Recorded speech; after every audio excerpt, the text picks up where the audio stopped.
Oye, yo creo que no me equivoco ni tampoco exagero si te digo que nuestra siguiente invitada es una de las voces del momento. Una de las voces que está analizando al Chile de hoy, pero con una agudeza que le ha logrado un sitial en la prensa y también en los comentarios radiales. Estaban palabras, sacan palabras, de hecho, de Radio Futura. Fue la primera que dijo, por ejemplo, que la nueva mayoría tenía derivados, que eran RD y también era el movimiento de Gabriel Boric. Y ha tenido una agudeza también para hablar sobre la reforma educacional desde su puesto de académica de la Universidad de Chile, de la Escuela de Derecho, la abogada Carola Canelo. ¿Cómo estás, Carola? Bienvenida. Muy bien, muchas a gracias Cadena por la Nacional. Muy amable. Oiga, usted, ¿cómo la presenta usted ideológicamente? ¿De izquierda? ¿Es de izquierda? ¿Es de centro? Es una gran pregunta. ¿Es socialdemócrata? Yo creo que la distinción hoy ya no es entre izquierda y derecha, sino que con respecto a nuestro país, entre el 5% de la población que milita en partidos políticos versus el 95% que no militamos en ningún partido político.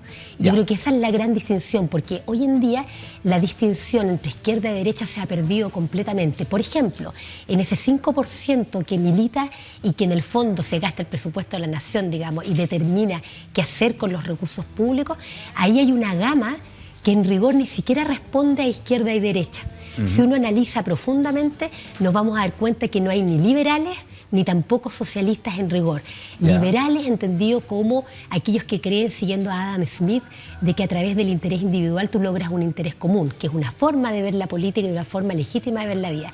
Y otra vía distinta, que es la marxista o socialista, que es bajo la idea de una lucha de clase y una dictadura del proletariado, tú llegas a un socialismo sin clases sociales. Pero entre medio hay varias... Hay muchas variaciones. Miradas, incluso dentro del mismo comunismo hay muchas miradas. Hay también, muchas miradas, pero lo que uno puede constatar, por lo menos esa es mi opinión, de que no hay concreción histórica ni de liberalismo, concreción histórica real, una sociedad liberal donde las personas a través de su decisión individual logran el interés común, no hay. Digamos, por ejemplo, Chile no es un país liberal, digamos. Acá las personas tienen muy poca libertad para decir qué estudiar, dónde vivir, dónde trabajar, etcétera. Y porque hay mucha colusión, hay mucha concentración de poder, los mercados no son perfectos. Y por otro lado, tampoco hay concreción histórica de tipo marxista, socialista, es decir, no se ha logrado sociedades específicas donde no haya clases sociales, más bien lo que hemos logrado son dictaduras de proletariado y por determinadas clases sociales que entonces, a ver, usted entonces parte, Carola, del 83% que según el PNUD no se siente representado ni por una izquierda, ni una derecha, ni un centro. ¿Ahí está usted? Claro, o sea, no me siento representada por ese 5% de la población. Pero sí de un pensamiento me refiero, ¿no? Sí tengo un pensamiento y yo me he dado cuenta de que es fundamental. Mi pensamiento político es un pensamiento que no tiene recepción en ninguno de los partidos políticos que hay en Chile.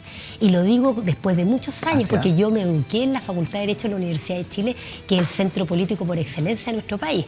Así que no se trata de que yo no conozca los partidos políticos. Yo creo en la democracia y no en una partidocracia. Yo creo que Chile tiene una partidocracia en la cual son los partidos políticos los que gobiernan y no una democracia donde el pueblo gobierna. Yo soy democrática. Con esta presidenta y con este conglomerado tendríamos una partidocracia. Absolutamente. Y es tan una partidocracia que ellos están preocupados de ello. Y los candidatos presidenciales que son capaces de proponer al país son, digamos, candidatos que son rechazados por la sociedad chilena. Y eso demuestra que ellos están preocupados de mantener su poder político y no de resolver los problemas. Por lo tanto, yo diría que políticamente yo soy una persona democrática. A mí me gusta que sea la mayoría la que decide las cuestiones importantes en una sociedad. Digamos, por ejemplo, el proceso constituyente en Chile es un fraude prácticamente, no hay proceso constituyente. La sociedad chilena debería ser la que genera, a través de representantes elegidos por la sociedad, una nueva constitución. Y lo que hace una nueva constitución, y aquí se ha engañado a la población, lo que debe hacer una constitución para que sea democrática es controlar a los gobernantes, no controlar a los gobernados. ¿Y cómo se controla a los gobernantes?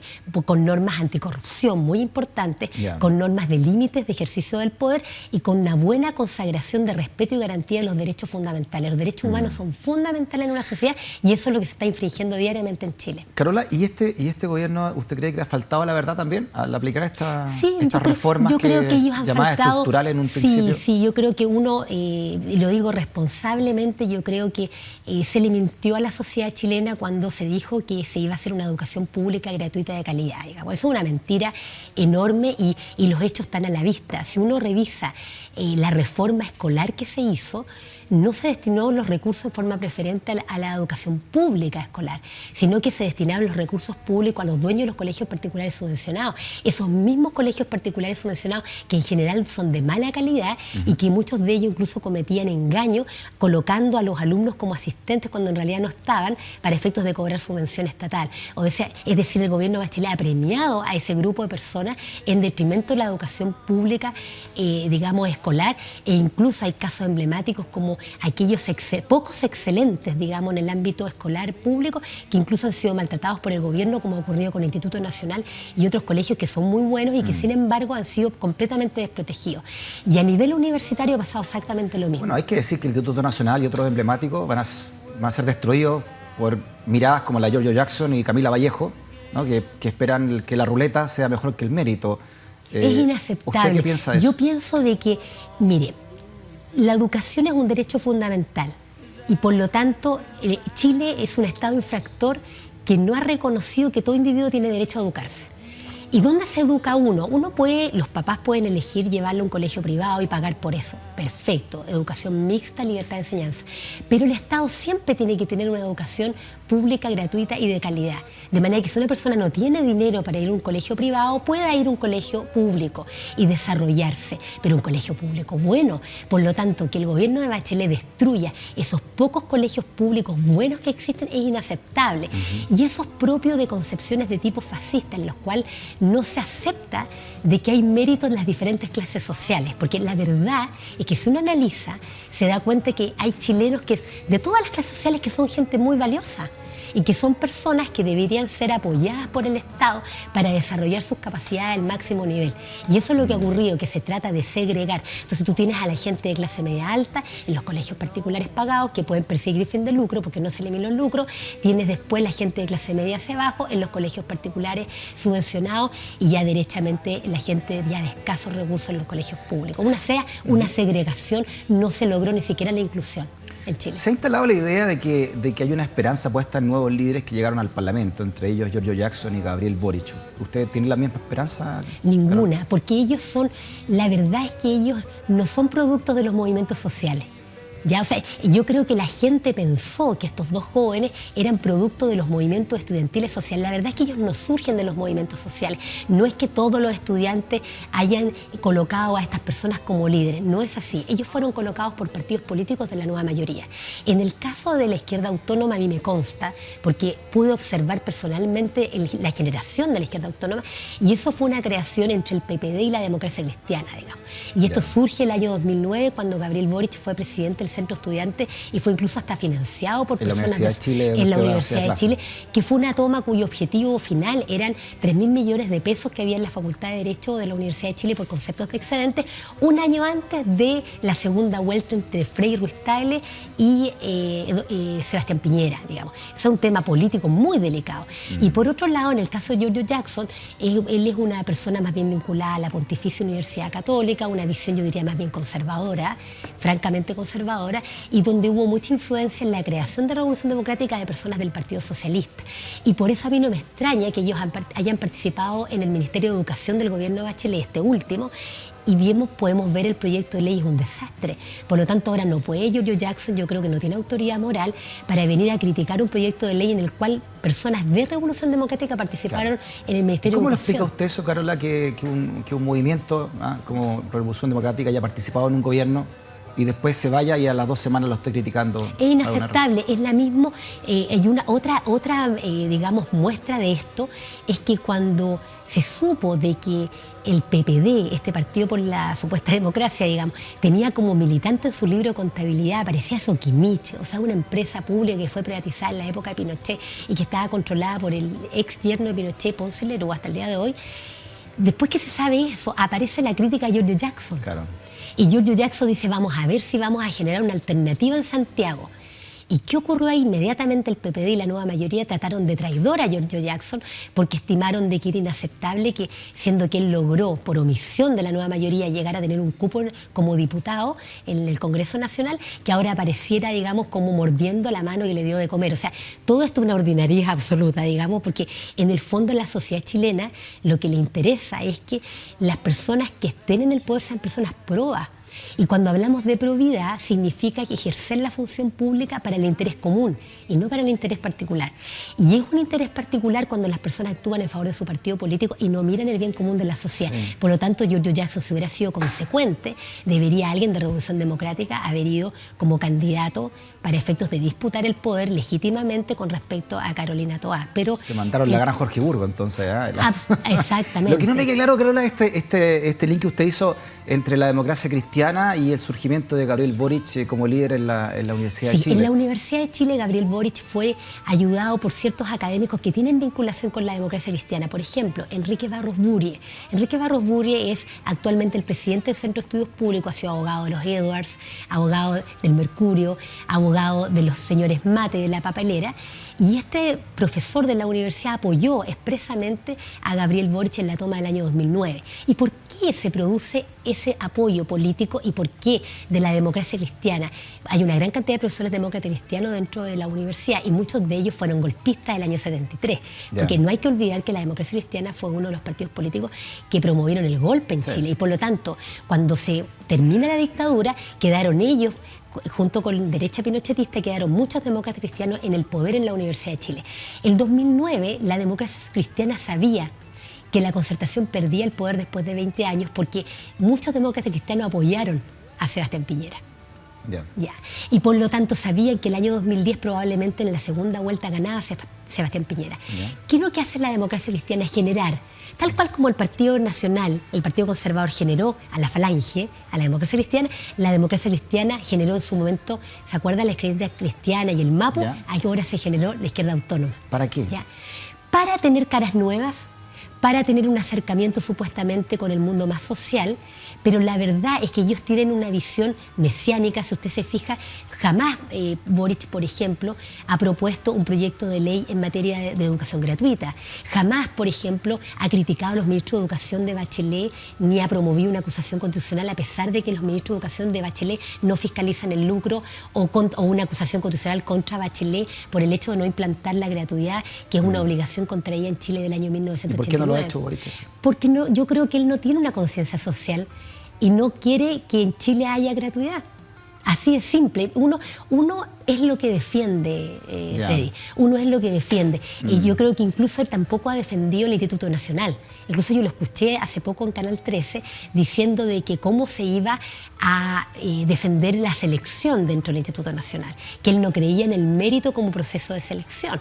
¿Eso es mesiánico? ¿Él representa una izquierda mesiánica? Yo creo que él representa una izquierda que no es marxista, en primer lugar, y que es mesiánica, lo que la hace muy similar a lo que es la democracia cristiana. Esta cuestión de tipo mesiánica, esta cosa un poco como de iluminado, de que viene un grupo que es superior al resto.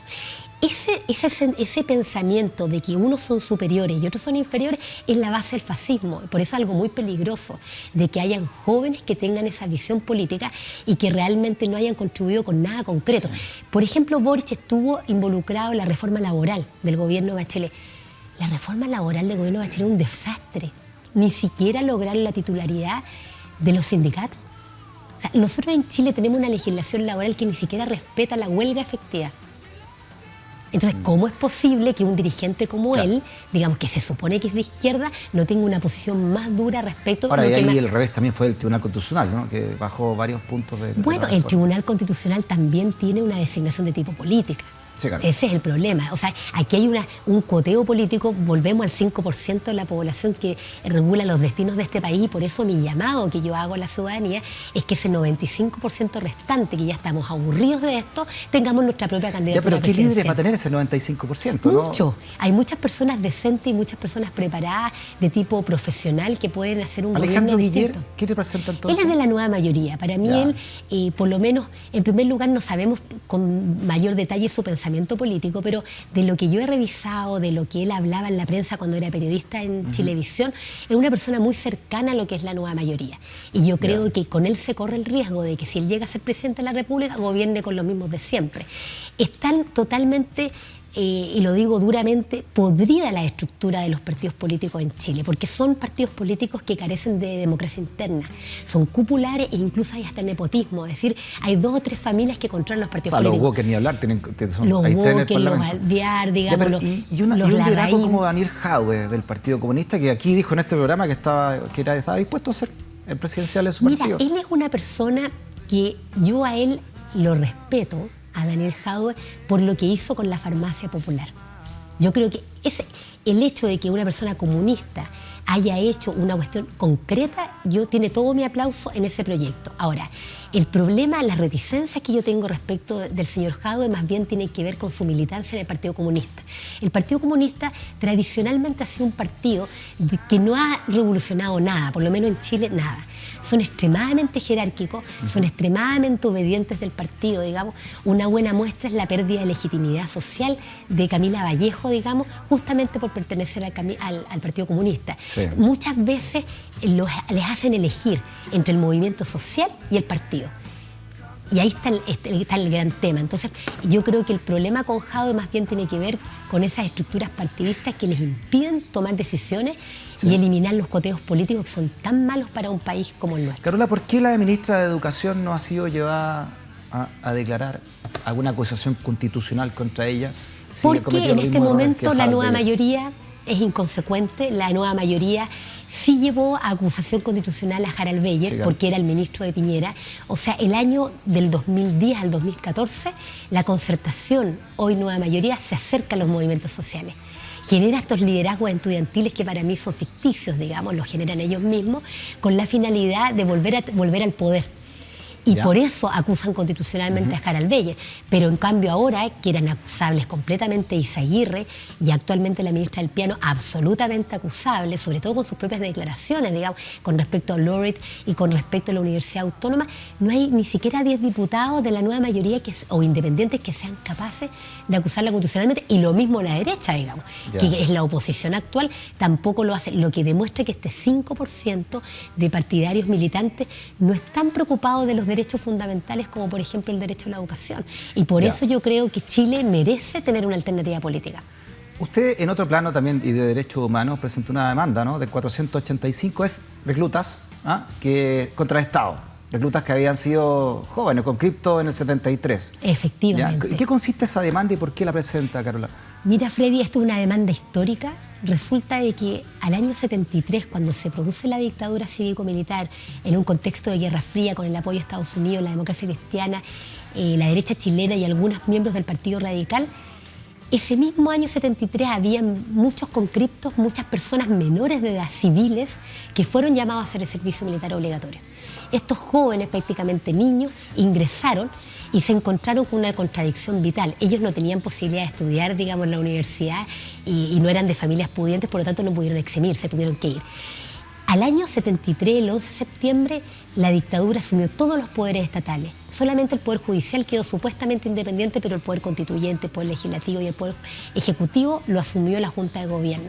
Y ellos ordenaron a matar a toda persona enemigo de la patria que ellos llamaban los marxistas. Y cuando ingresan, los exconscriptos no pudieron negarse a ingresar al servicio militar, porque de lo contrario iban a ser considerados traidores a la patria y iban a ser fusilados. Y de hecho hay casos de exconscriptos fusilados.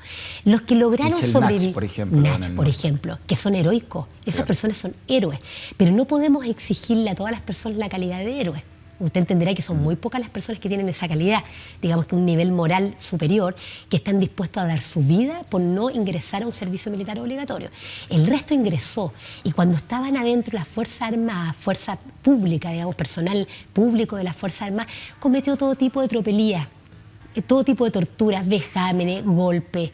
Les aplicaron piedra lumbre con efectos cancerígenos, los destinaron a la carretera austral como mano de obra barata, les prolongaron el servicio militar obligatorio más allá del año. Algunos estuvieron hasta 4 años ahí y los amedrentaron, los adoctrinaron, incluso muchos de ellos políticamente. Muchos de ellos eran de izquierda y sin embargo tuvieron que aguantar todo tipo de vejámenes.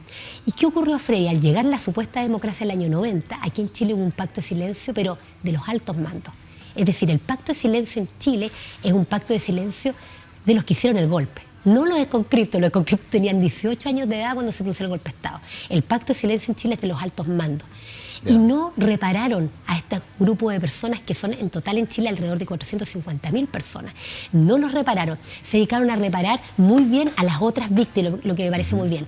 Pero hubo una impunidad. No se derogó el decreto de ley de amnistía.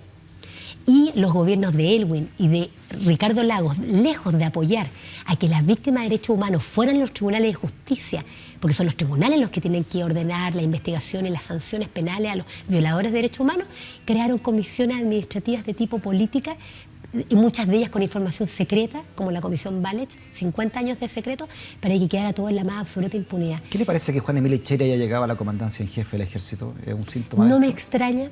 No me extraña porque en el fondo aquí hubo muchas personas que participaron en la dictadura y lamentablemente la Concertación, hoy nueva mayoría, lo que hizo fue incluso fomentar a esas personas. Aquí ha habido una transgresión muy profunda. Cuando en 2015 descubrimos que Soquimich, o sea, una empresa de Pinochet, financiaba a los partidos de la nueva mayoría, eso sí que es duro. O sea, es como descubrir que los judíos financiaran a los alemanes nazis, digamos. Hemos llegado a ese nivel de miseria humana, digamos, en nuestro país. Y por eso yo creo que ese 5% no merece seguir gobernando Chile. Esa es la razón más profunda. No lo merecen y por lo tanto Chile tiene todo el derecho a generar nuevos espacios. Todas las personas, es el único momento en que todos valemos uno.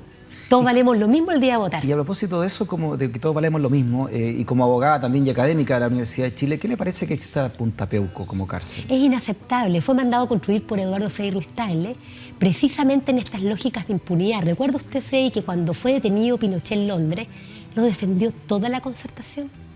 En circunstancias que Pinochet había firmado la Convención contra la Tortura, que generaba una jurisdicción universal que le daba competencia al juez Baltasar Garzón para sancionar e investigar delitos incluso cometidos fuera de España. Todo eso se ocultó, el mundo académico callado, el mundo académico militante, porque los militantes han intervenido en las universidades, no solamente en las universidades privadas que fueron creadas en la época de Pinochet, el 81 en adelante, que son todas universidades de derecha, digamos, porque una persona de izquierda no iba a generar una universidad en plena época de la dictadura cívico-militar, y por otro lado las universidades estatales también han sido intervenidas por militantes, y de hecho el año 2009 se produce el gran desembarco de la Concertación en la Universidad de Chile, y por eso hubo tantas tomas en todas las universidades. Por lo tanto, aquí el caso de Punta Peuco es una demostración más de la desigualdad que hay acá, que se haya hecho una cárcel especial para estas personas. Ahora Alewi, por ejemplo, el subsecretario del Interior, dice es que no hay suficiente dinero para trasladarlo.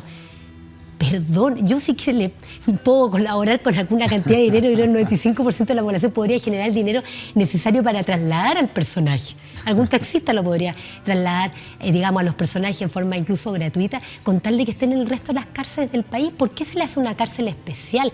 ¿Por qué se le da un trato especial? ¿Hay seres humanos que valen más que otros? Ese es el gran tema en el fondo en Chile.